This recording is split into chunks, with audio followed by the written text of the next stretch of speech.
Hi hello ಎಲ್ಲ ರಾಜ್ಯ ಸರ್ಕಾರಿ ನೌಕರರಿಗೆ ನಮಸ್ಕಾರ. ಸ್ನೇಹಿತರೆ, ಇವತ್ತಿನ ಒಂದು ವಿಡಿಯೋದಲ್ಲಿ ಸರ್ಕಾರಿ ನೌಕರರಿಗೆ ಇಂಪಾರ್ಟೆಂಟ್ ಆಗಿರುವಂಥ ಅಪ್ಡೇಟ್ ಬರ್ತಾ ಇರುವಂಥದ್ದು, ನಗದು ರಹಿತ ಚಿಕಿತ್ಸೆಗೆ ಸಂಬಂಧಿಸಿದಂತೆ ಮಹತ್ವದ ಒಂದು ಆದೇಶವನ್ನು ಸರ್ಕಾರದ ಕಡೆಯಿಂದ ಇವತ್ತು ಮಾಡಲಾಗಿದೆ. ಸೊ ಬೇಸಿಕಲಿ ಸರ್ಕಾರೇತರ ನೌಕರಿಗೂ ಕೂಡ 5 ಲಕ್ಷದ ರೂಪಾಯಿವರೆಗೆ ನಗದು ರಹಿತ ಆರೋಗ್ಯ ಯೋಜನೆಗೆ ಸರ್ಕಾರ ಅನುಮೋದನೆಯನ್ನು ನೀಡಿದೆ. ಸೊ ಹಾಗಾದರೆ ಈ ಒಂದು ಸೌಲಭ್ಯ ಯಾರಿಗೆಲ್ಲ ಸಿಗಲಿದೆ ಮತ್ತು ಇದಕ್ಕೆ ಸಂಬಂಧಿಸಿದಂತೆ ಅಧಿಕೃತವಾಗಿರುವಂಥ ಆದೇಶದಲ್ಲಿ ಏನಿದೆ ಮತ್ತು ಇದರ ಒಂದು ಪ್ರಯೋಜನವನ್ನು ಯಾವ ರೀತಿಯಾಗಿ ಪಡೆದುಕೊಳ್ಳಬೇಕು, ಕುಟುಂಬದ ಯಾವೆಲ್ಲ ಸದಸ್ಯರಿಗೆ ಇದು ಅಪ್ಲೈ ಆಗುತ್ತೆ ಮತ್ತು ಎಷ್ಟು ಅಮೌಂಟ್ವರೆಗೂ ಕೂಡ ಈ ಸೌಲಭ್ಯದ ಒಂದು ಮಿತಿ ಇರುತ್ತೆ ಅನ್ನೋದನ್ನು ಇವತ್ತಿನ ಒಂದು ವಿಡಿಯೋದಲ್ಲಿ ನಾವು ತಿಳಿದುಕೊಳ್ಳೋಣ. ಸೊ ಹಾಗಾಗಿ ವಿಡಿಯೋನ ಕೊನೆವರೆಗೂ ನೋಡಿ ಮತ್ತು ಇನ್ನೂ ಚಾನಲ್ಗೆ ಸಬ್ಸ್ಕ್ರೈಬ್ ಆಗಿಲ್ಲ ಅಂದರೆ ದಯವಿಟ್ಟು ಸಬ್ಸ್ಕ್ರೈಬ್ ಮಾಡ್ಕೊಳ್ಳಿ. ಸರ್ಕಾರಿ ನೌಕರರಿಗೆ ಸಂಬಂಧಪಟ್ಟಂತಹ ಇಂಪಾರ್ಟೆಂಟ್ ಮಾಹಿತಿಯನ್ನು ನಾವು ಡೇ ಟು ಡೇ ಅಪ್ಡೇಟ್ ಮಾಡ್ತಾ ಇರ್ತೀವಿ.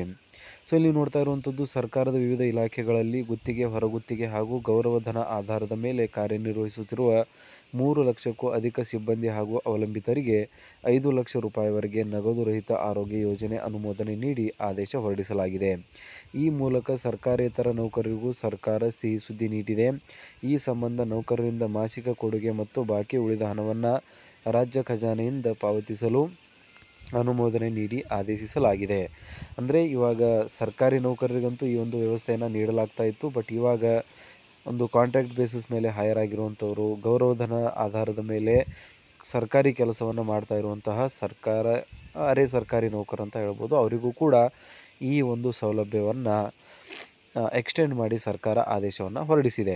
ಇದರಲ್ಲಿ 100 ರೂಪಾಯಿ ಮಾಸಿಕ ವಂತಿಕೆಯೊಂದಿಗೆ KSSENPE ಅಡಿಯಲ್ಲಿ ವಾರ್ಷಿಕ ಆದಾಯ 2.52 ಲಕ್ಷ ರೂಪಾಯಿಗಿಂತ ಕಡಿಮೆ ಅಥವಾ ಮಾಸಿಕ ಆದಾಯ 21,000ಗಿಂತ ಕಡಿಮೆ ಇರುವ ವರ್ಗದ ಉದ್ಯೋಗಿಗಳಿಗೆ ಸರ್ಕಾರವು ತಿಂಗಳಿಗೆ 100 ರೂಪಾಯಿ ಹೊಂದಾಣಿಕೆಯ ಪಾಲನ್ನು ಪಾವತಿಸುತ್ತದೆ.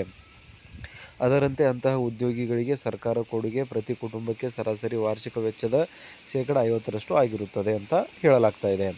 ಸೊ ಸರ್ಕಾರೇತರ ನೌಕರಿಗೂ ಕೂಡ 5 ಲಕ್ಷ ರೂಪಾಯಿವರೆಗೆ ನಗದು ರಹಿತ ಆರೋಗ್ಯ ಯೋಜನೆಗೆ ಸರ್ಕಾರ ಅನುಮೋದನೆ. ಗುತ್ತಿಗೆ, ಹೊರಗುತ್ತಿಗೆ, ಗೌರವಧನ ಆಧಾರದ ಮೇಲೆ ಕಾರ್ಯನಿರ್ವಹಿಸುತ್ತಿರುವ 3 ಲಕ್ಷಕ್ಕೂ ಅಧಿಕ ಸಿಬ್ಬಂದಿಗೆ ಇದರಿಂದ ಅನುಕೂಲ ಆಗಲಿದೆ ಅಂತ ಒಂದು ಮಹತ್ವದ ಮಾಹಿತಿಯನ್ನು ರಾಜ್ಯ ಸರ್ಕಾರಿ ನೌಕರರಿಗೆ ಇಲ್ಲಿ ನೀಡಲಾಗ್ತಾ ಇದೆ. ಸೊ ಇದ್ರ ಬಗ್ಗೆ ನಿಮಗೇನು ಅನಿಸುತ್ತೆ ದಯವಿಟ್ಟು ಕಮೆಂಟಲ್ಲಿ ತಿಳಿಸಿ. ವಿಡಿಯೋನ ಲೈಕ್ ಮಾಡಿ, ಚಾನಲ್ನ ಸಬ್ಸ್ಕ್ರೈಬ್ ಮಾಡ್ಕೊಳ್ಳಿ.